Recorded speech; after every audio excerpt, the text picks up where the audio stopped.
Today's video is for those of you who really want to improve your English, but also feel like you're trying to juggle 100 things simultaneously. Work, family, your social life or what's left of it, trying to get to the gym occasionally. Maybe you're wondering how on top of all that stuff, you're also meant to be practicing your English every day. Honestly, it's a lot. And if you feel stuck or guilty because you're not doing proper English study, then this is a reminder that you're not failing.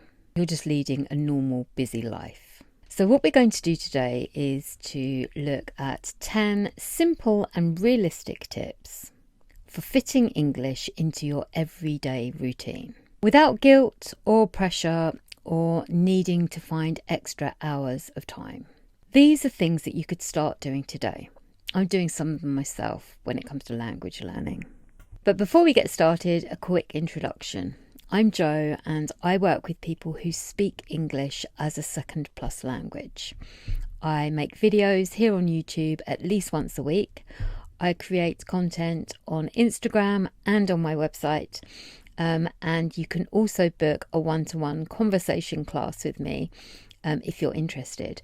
I'll put all the details in the description below. By the way, I love hearing from you, so I'd really appreciate it if in the comments you could tell me where you're watching from today. I live just outside London in the UK.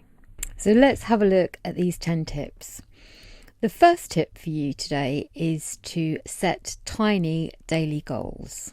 One of the biggest myths is that you need to study for hours every day to make any real progress with language learning. 10 to 15 minutes a day can be much more effective than planning a heavy Sunday study session, which inevitably gets cancelled because life gets in the way. Your brain loves consistency, so give it a little but often. Now, when you think about how to plan this 10 to 15 minutes, make sure that you're including output as well as input. The input is the comprehension, the listening and the reading. But equally, if not more important, is output. You need to make sure that you're producing English every day. I made a video about how to practice speaking English alone. I'll put a link up here.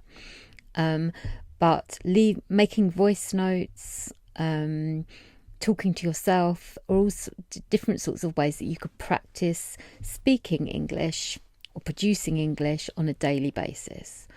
You could also write in a journal. This is something that I'm trying to do myself with my latest language learning journey, keeping a notebook and documenting my progress by writing a few sentences every day.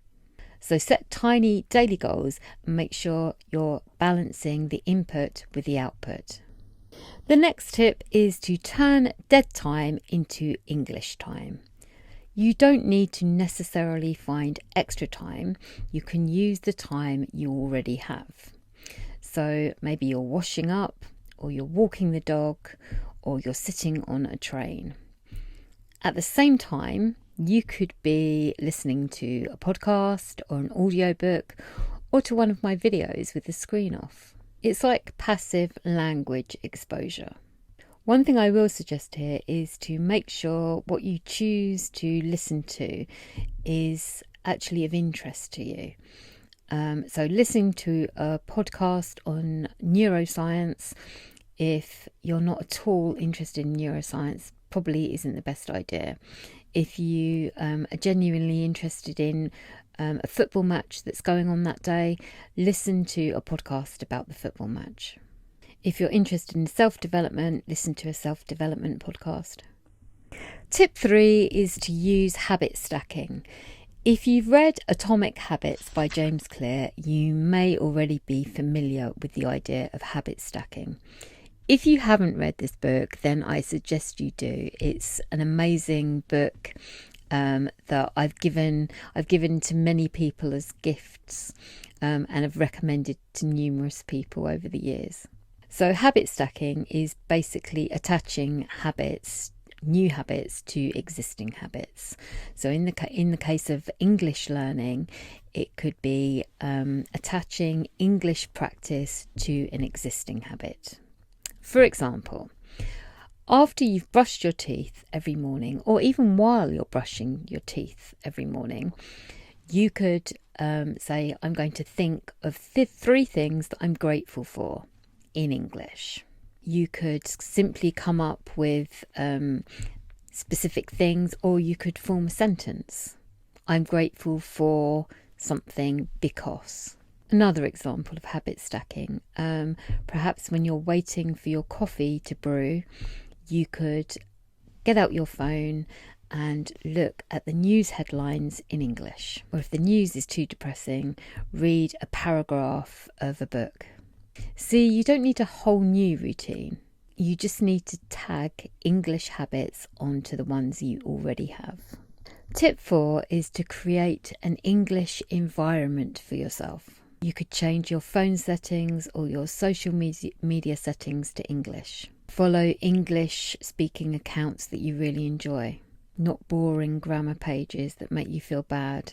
Try and make English part of the world that you move through every day. The goal here is exposure. Tip number 5 is to speak to yourself. It's not weird, I promise. I do it all the time and I'm completely normal. Speaking out loud to yourself is brilliant practice. Okay, maybe you won't do it in front of other people, but when you're pottering around the house, narrate to yourself what you're doing. Or maybe give your opinion on something. Or speak your thoughts out loud. Tell the dog. Maybe don't tell the cat. The cat would probably judge you.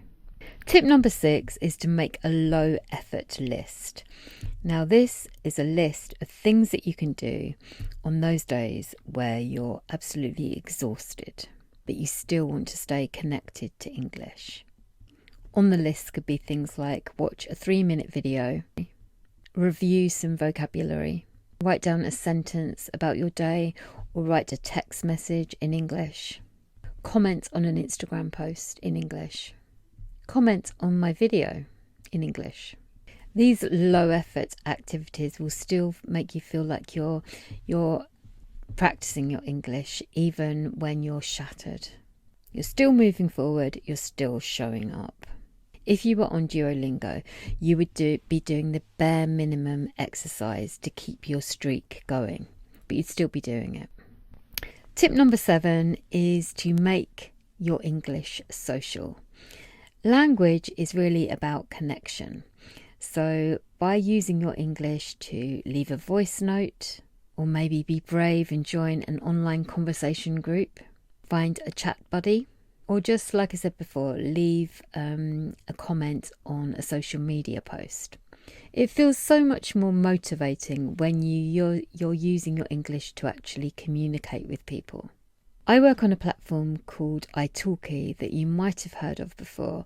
Italki connects language learners with native speakers and teachers. And if you go on there, you'll be able to search through lots and lots of community teachers and professional teachers who provide different sorts of services. But with community teachers particularly, the focus is usually on conversation practice. Which is what I do. So a lot of my classes focus on using English as a social tool, practicing building connection. And you might be surprised to discover how affordable just booking a 30-minute session every week with a community tutor is. If you're interested in italki, I will include some more information in the description below. Also, if you use the link that I'm going to include in the description below, you can get $10 italki credits when you buy your first lesson. If you've watched my English videos on YouTube before, you'll probably have already come across the next tip. But it's don't focus on perfection. Perfectionism completely kills motivation and it takes the joy out of language learning. You don't need perfect grammar to be understood. What you need is the confidence to keep going. Every new word you use, every small interaction you have in English counts. Even if you make mistakes, especially if you make mistakes. That's how you learn. Let go of perfection and focus on real. Tip number 9 is to reuse the language that you already know. You don't have to always be learning more. You can reuse what you've already learned, but in different ways, in different situations. For example, maybe you've learned a phrase like, I've got a lot on my plate, meaning that you're busy and you've got a lot to do. Over the course of a week or so, try and use it 3 or 4 times to apply to different situations or talking to different people. Perhaps don't tell the same person 4 times that you've got a lot on your plate. Repetition builds fluency. It's how native speakers speak, with patterns and phrases. Tip number 10 is to be flexible and forgiving. This one's a real biggie. Language learning can be really messy. Some days it's going to feel like you've forgotten everything. And that doesn't mean you failed, it just means you're human. So give yourself a break. Take the pressure off, start again tomorrow, and don't give up or be discouraged. So that brings us to the end of today's video. If you found it useful, I'd really appreciate it if you give me a thumbs up, or even better, subscribe to the channel. It really helps me out. And leave a comment and tell me which of these tips you're going to put into action this week. I'm going to be practicing what I preach and recording a voice note every day of me speaking Mandarin. What are you going to be doing? Thanks so much for watching to the end, and I look forward to seeing you next time. Take care. Bye.